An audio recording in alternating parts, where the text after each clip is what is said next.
এই জন্যই তো ইহুদিরা একটা স্লোগান দেয় বর্তমানে, হিব্রু ভাষা তো বোঝেন না, শুধু চিৎকার দেন।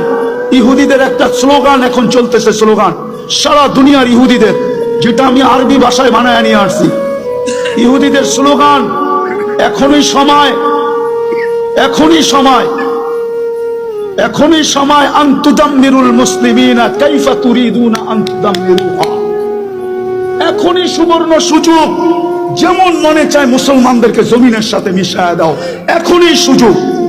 আপনি বলবেন কেন? ওদের কিতাবে লেখা আছে যেই দিন ফজরের জামাত আর জুমার জামাত মুসলমানের সমান হবে, ওই দিন মুসলমানের বিজয়ের পালা শুরু হবে। ওরা শুধু আপনাদেরকে দেখে না, আপনাদের মসজিদের উপরও স্যাটেলাইট লাগায় রাখছে, সিসি ক্যামেরা লাগানো আছে। ওরা দেখে ফজরে কয়জন, জুমায় কয়জন। এই জন্যই ওরা চিৎকার দিতেছে এখনই সুবর্ণ সুযোগ। আরেকটা মনে উঠলো, যদিও বলা উচিত না, আপনি সাহায্য চান কি করে?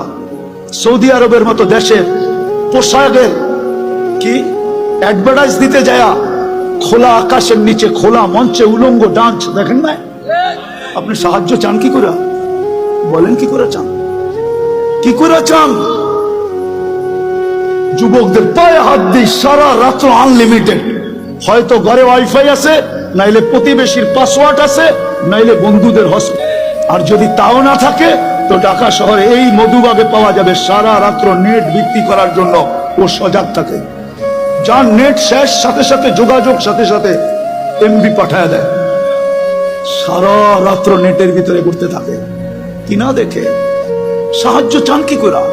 বিদায় আসেন, আসেন, আসেন, আসেন, তওবা করি আজকে, তওবা। একটাই রাস্তা খোলা আছে উম্মতের সামনে, যদি 200 কোটি উম্মত তওবা করে। কিন্তু আফসোস তো আমাদের, আফসোস আমার এটাও, আমাদের স্কলারদের কাছে আমার একটা আফসোসের আবেদন, আজ পর্যন্ত কোন দুনিয়ার কোন দেশের স্কলারদেরকে দেখলাম না, ধর্মীয় স্কলারদেরকে সারা দেশের মানুষকে বলল যে চলেন ফিলিস্তিন আমাদের থেকে 7 সমুদ্র 13 নদীর ওই পারে, আমরা কিচ্ছু করতে পারি না, চলেন আমরা একটা দিন তওবা ডে উদযাপন করি, আজকের দিনে আমরা তওবা করব। অথবা আজকের দিনটা আমরা ওদের জন্য রোজা রাইখা ইবাদতের ভিতরে কাটায়া আল্লাহর কাছে মেসেজ দিব, আল্লাহ 7 সমুদ্র 13 নদীর এই পারে আমরা না টাকা পাঠাইতে পারি, না পয়সা পাঠাইতে পারি, না ওদের জন্য কাপড় পাঠাইতে পারি, না খাদ্য পাঠাইতে পারি, আমরা কিছু করার ক্ষমতা রাখি না, আমরা যাইতেও পারবো না।